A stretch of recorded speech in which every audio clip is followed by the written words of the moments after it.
Good morning students, welcome to my YouTube channel mathematics with अविगर। स्वागत है students आप सभी का इस नए लेक्चर में। आज हम एक और सॉल्व करेंगे क्वेश्चन डायनेमिक प्रोग्रामिंग का। तो देखो, डायनेमिक प्रोग्रामिंग की प्रॉब्लम हम सॉल्व करते हुए आ रहे हैं। हम 3-4 प्रॉब्लम सॉल्व कर चुके हैं। यदि आप लोगों ने वो लेक्चर नहीं लिए हैं तो डिस्क्रिप्शन बॉक्स में लिंक है, आप वहाँ से देख सकते हैं। क्योंकि आप जब उन चीज़ों को समझ लोगे ना जो हम पहले पढ़ चुके हैं, तभी आपको ये चीज़ें अच्छे से क्लियर होंगी आगे आने वाली। अगर आप डायरेक्ट इस लेक्चर को लेते हैं तो हो सकता है आपको प्रॉब्लम हो स्टूडेंट्स।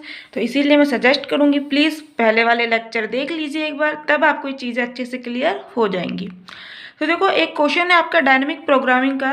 पहले से थोड़ा सा अलग है क्वेश्चन, बट मेथड सेम है, बस हल्का फुल्का चेंज आएगा। तो जो क्वेश्चन है आपका, यूनिवर्सिटी ऑफ कोटा में तो पूछा भी गया है 2013 में, और आपका CSIR नेट में भी आया हुआ है 2006 में। ठीक है, तो देख लेते हैं आपका क्या है क्वेश्चन। ऑब्जेक्टिव फंक्शन आपको मैक्सिमाइजेशन का दिया है।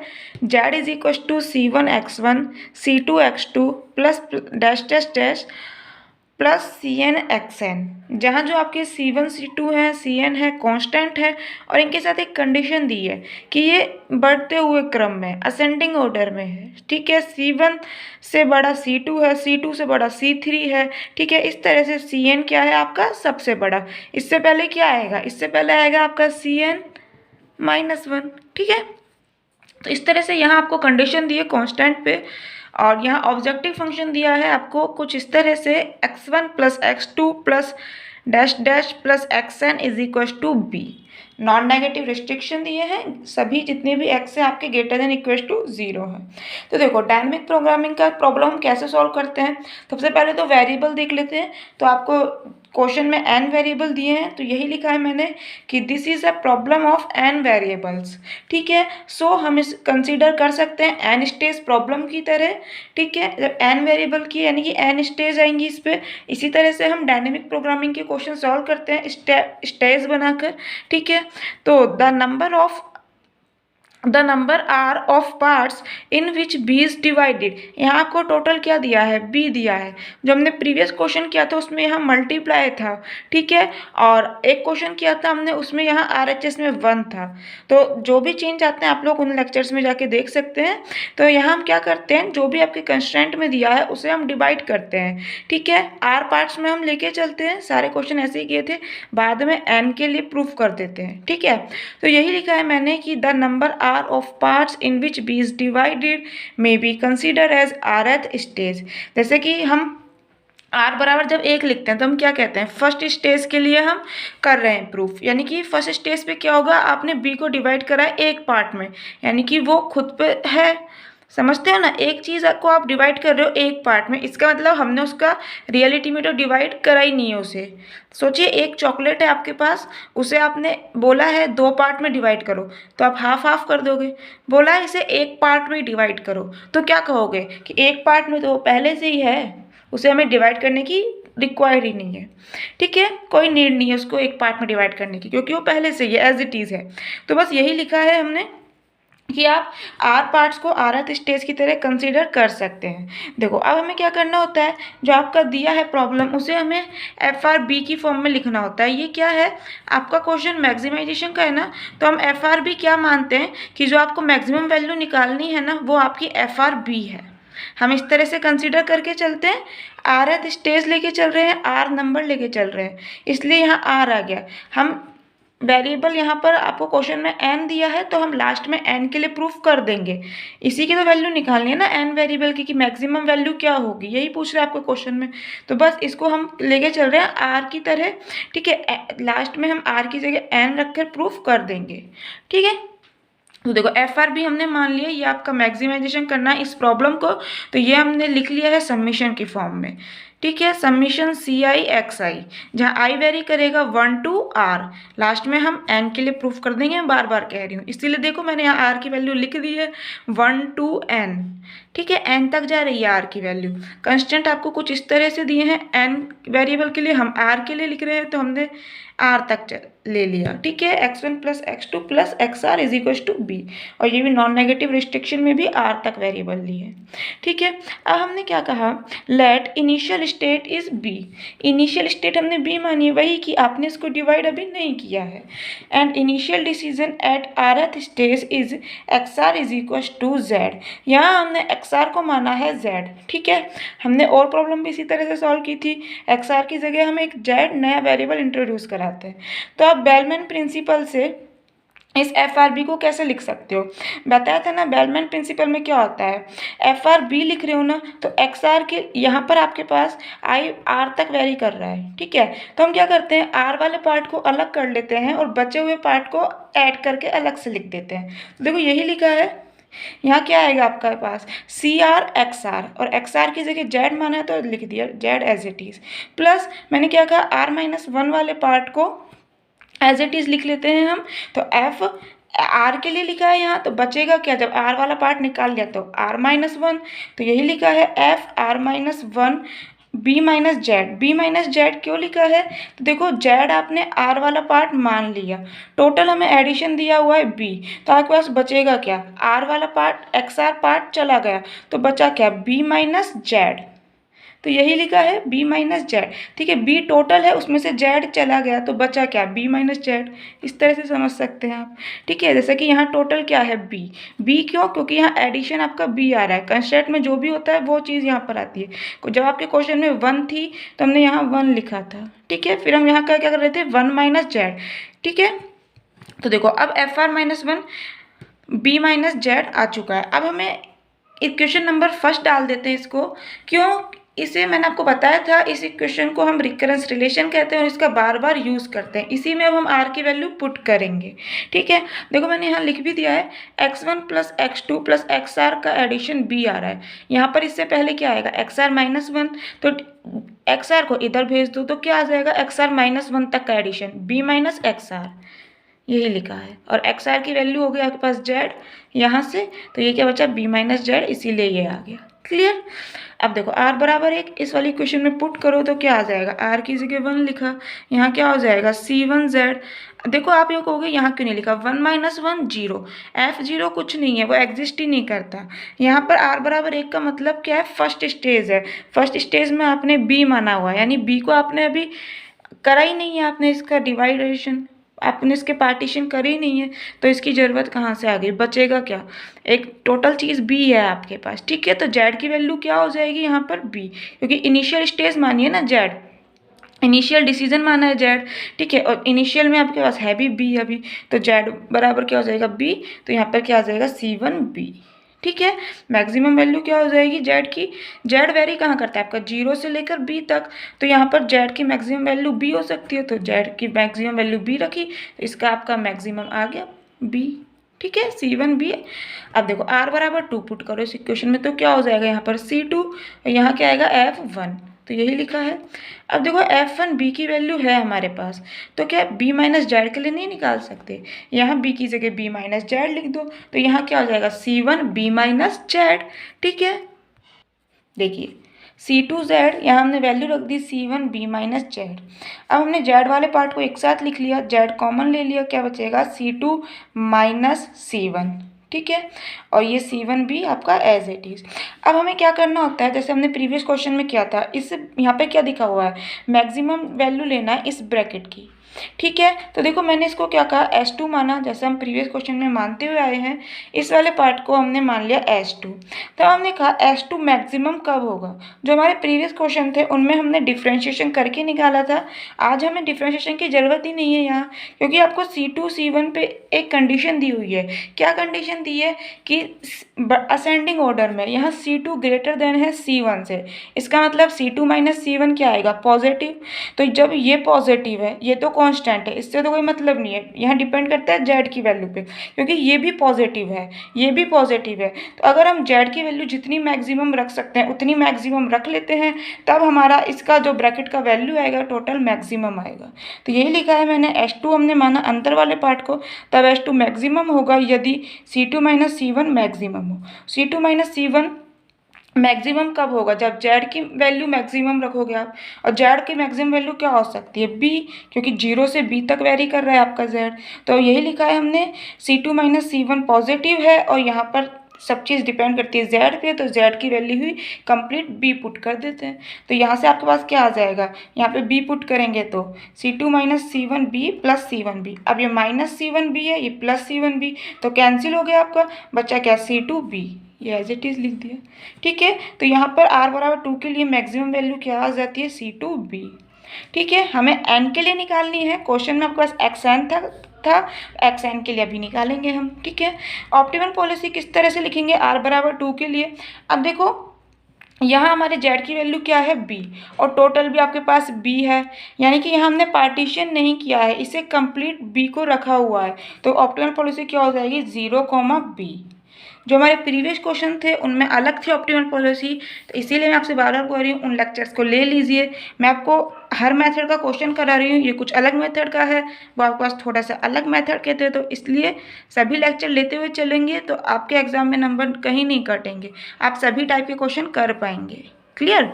तो देखो अब हम पुट करते हैं r बराबर 3 उस फर्स्ट इक्वेशन में ही, तो क्या आ जाएगा, यहाँ पर r की जगह 3 लिखा, यहाँ 3 माइनस 1 2 हो गया। ठीक है, ये सब चीज़ आपकी एज इट इज़ आ जाएंगी। देखो इस वाली इक्वेशन में लिखा है ना, तो यहाँ क्या हो जाएगा C3, यहाँ क्या हो जाएगा F2, और यहाँ क्या आ जाएगा F3। ठीक है, तो देखो वही चीज़ है। अब देखो F2 B की वैल्यू है आपके पास, तो वही B माइनस जेड के लिए क्या हो जाएगा, C2B माइनस जेड, यही चीज़ लिखी है। ठीक है, अब जेड वाले पार्ट को अलग रख लिया, BC2 अलग कर लिया। अब वही चीज़ पहले वाली कि ये मैक्सिमम वैल्यू चाहिए हमें इसकी, यहाँ मैक्सिमम लिखा है, मिनिमम लिखा होता तो मिनिमम करते। मैं भी आपको बताऊंगी स्टूडेंट्स, यदि ये क्वेश्चन मैक्सिमम की जगह मिनिमम में आ जाता तो कैसे करते। ठीक है, अंत तक बने रहिए आप, वीडियो के लास्ट में बताएंगे आपको, तो वो क्वेश्चन भी आ सकता है एग्जाम में, देखिएगा बहुत इजी क्वेश्चन है, बिल्कुल सिंपल है, बस थोड़ा सा ट्रिक है उसमें, वो देख लीजिएगा। तो देखो ये मैक्सिमम कब होगा, जब C2 माइनस C3 पॉजिटिव हो, और हमें पता है C3 माइनस C2 तो पॉजिटिव है, क्योंकि C3 ग्रेटर देन है C2 से। ठीक है, तो हमेशा ये पॉजिटिव आएगा, क्योंकि ये वाला पार्ट आपका बड़ा है। तो डिपेंड कहाँ कर गया भाई, जेड की वैल्यू पे, तो जेड की वैल्यू मैक्सिमम ही रख दो ना B, ये मैक्सिमम वैल्यू आ जाएगी आपका। तो देखो यही लिखा हमने, जेड की जगह B पुट करा तो क्या आ गया, यहाँ पर B लिखा। ठीक है, C2 से C2 वाला पार्ट कैंसिल हो गया, बचा क्या, C3 भी। बस ऑप्टिमल पॉलिसी r बराबर 3 की जगह क्या आ के लिए क्या आ जाएगी, जेड को फिर हमने डिवाइड नहीं करा है, B एज इट इज़ है, तो क्या हो जाएगा 0, 0, B। तो देखो अभी तक हमने 2 के लिए निकाला, 3 के लिए निकाला, तो यहाँ से हम देख के बता सकते हैं r बराबर m के लिए, नहीं बता सकते क्या, आप कंपेयर करो ना, r बराबर 3 के लिए कैसे ऑप्टिमल पॉलिसी आई है, 0, 0, और फिर जो थर्ड पोजीशन पे b आया है। ऐसे ही जब हम अगर सेकंड वाले की बात करें तो 0 आया, फिर सेकंड पोजीशन थी r बराबर 2 पे, r बराबर 2 के लिए सेकंड पोजीशन पे b आया। तो क्या हम ऑप्टिमल पॉलिसी r बराबर m के लिए नहीं बता सकते, r बराबर m के लिए क्या हो जाएगा आपके पास 0, 0, और b आएगा mth पोजीशन पे, यहाँ थर्ड पोजीशन पे था, यहाँ m है तो mth पोजीशन पे आपके पास क्या आ जाएगा b। अब ऐसे FMB कैसे निकालेंगे, देखो यहाँ F3B है तो यहाँ C3B आया है, वहाँ F2B था तो C2B आया था, तो FMB के लिए क्या हो जाएगा CMB। क्लियर, समझ आया। तो देखो अब हम वही कैसे करेंगे, PMI से, प्रिंसिपल ऑफ मैथमेटिकल इंडक्शन से हम कहेंगे m के लिए हमने एज्यूम कर लिया, m+1 के लिए प्रूफ कर देंगे, तो आपके पास रिजल्ट ट्रू हो जाएगा r बराबर n के लिए। ठीक है, r बराबर m+1 पुट कर देते हैं हम इक्वेशन नंबर 1 में, तो क्या आ जाएगा, r की जगह m पुट करो, यहाँ Cm+1 हो जाएगा, और यहाँ m+1 था तो Fm बचेगा। अब FMB की वैल्यू आपके पास है CMB, तो B माइनस जेड के लिए क्या हो जाएगा CMB माइनस जेड। ठीक है, अब वही जेड वाले पार्ट को अलग रख लिया, CMB को अलग। अब वही चीज़ दोबारा से रिपीट हो रही है स्टूडेंट्स, और कुछ नहीं, ये मैक्सिमम होगा कब, जब जेड मैक्सिमम होगा। तो यही लिखा है मैंने, जब जेड बराबर B होगा, जेड की मैक्सिमम वैल्यू क्योंकि B है तो ये मैक्सिमम वैल्यू दे देगा। तो एज इट इज़ आपके पास हमने यहाँ पे वैल्यू रखी जेड की B, तो आ जाएगा FM+1 B is equal to CM+1 B। Clear, समझ आया। अब ऑप्टिमल पॉलिसी क्या हो जाएगी इसके लिए, m+1 के लिए 0, 0 आएगा स्टार्टिंग में, b आएगा m+1th पोजीशन पे, जैसा कि m के लिए था, 3 के लिए था, 2 के लिए था, बिल्कुल एज इट इज़। क्लियर, तो आपके पास मैक्सिमम वैल्यू आ चुकी है, ऑप्टिमल पॉलिसी आ चुकी है। ऑप्टिमल पॉलिसी बताती क्या है, यहाँ पर ये बता रही है आपकी x1 की वैल्यू क्या है 0, x2 की वैल्यू 0 है और xm+1 की वैल्यू है b। यही बताती है ऑप्टिमल पॉलिसी।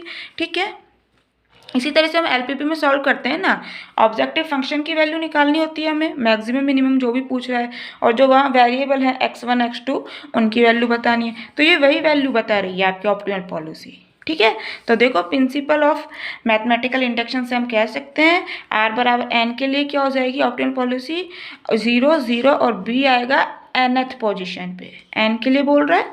और ऑप्टिमल वैल्यू क्या हो जाएगी F N B is equal to, compare कर सकते हो ना, m+1 की जगह सिर्फ n लिखा है, जहाँ m+1 है वहाँ n लिखा है। ठीक है, और b, तो ये आपके पास आ जाती है। जो आपसे पूछ रहा था ना मैक्सिमम वैल्यू बताओ क्वेश्चन में, ऑब्जेक्टिव फंक्शन था, उसका आंसर तो हो चुका है ये।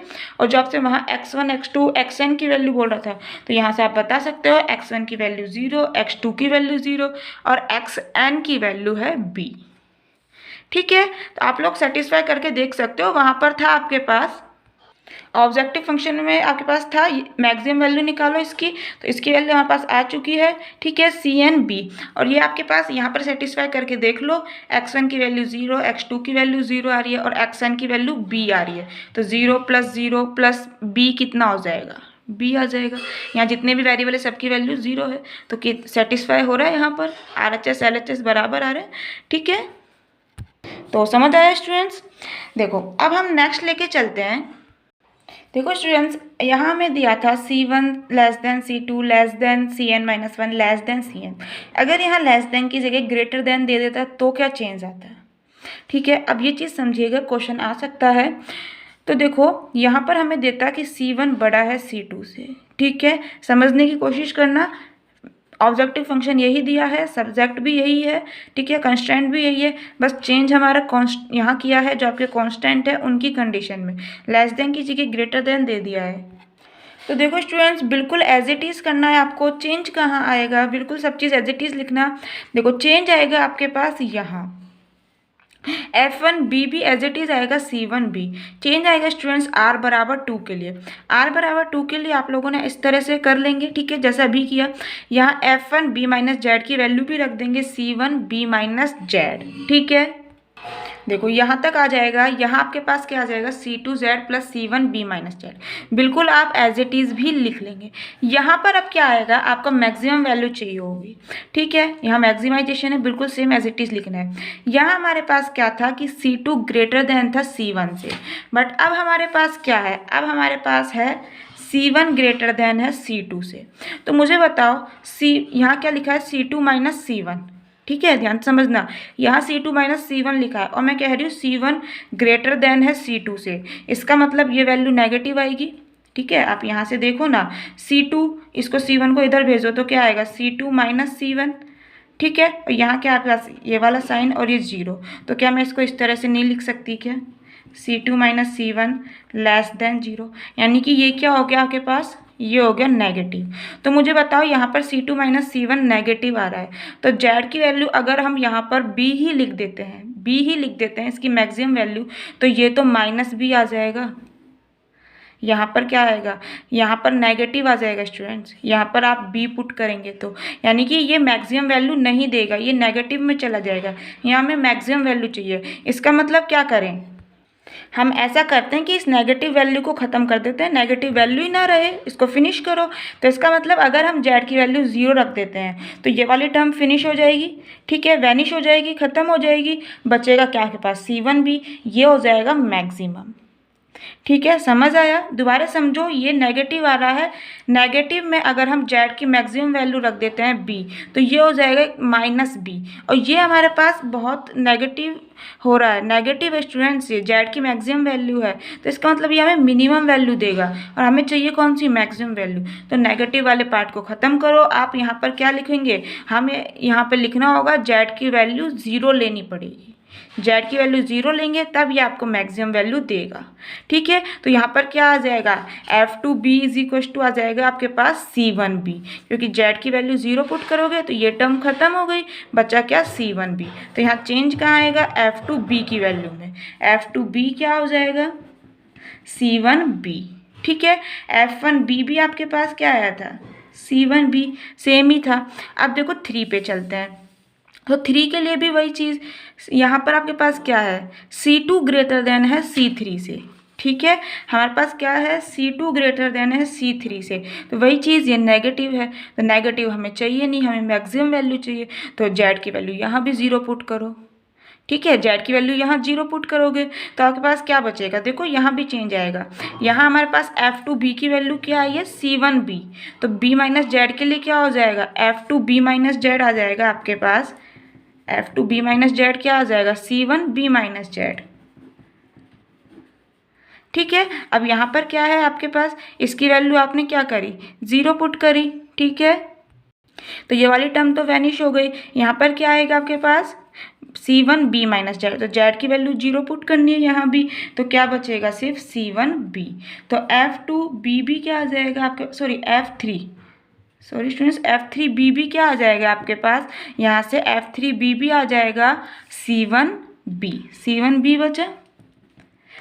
तो मुझे बताओ इनके बेस पे क्या M के लिए नहीं बता सकते, तो FMB क्या हो जाएगा यहाँ से, C1B, क्योंकि यहाँ पर 3, 2 इनसे तो कोई फ़र्क ही नहीं पड़ रहा ना, C1B एज इट इज़ चल रहा है, ठीक है। तो यहाँ से हम बस एज इट इज़ आपको क्या करना है, लैंग्वेज इसी तरह से लिखनी है, ठीक है। यहाँ पर आप M के लिए क्या हो जाएगा आपके पास, ऑप्टिमल पॉलिसी भी बताएंगे अभी आपको, ठीक है। तो FM+1 के लिए आप क्या प्रूफ करके दिखा देंगे कि C1B, यहाँ पर FM+1 के लिए भी एज इट इज़ आ जाएगा C1B, ठीक है। जैसा हमने वहाँ पर अभी किया ना R=3 और R=2 में, इसी तरह से चेंज करोगे तो आ जाएगा।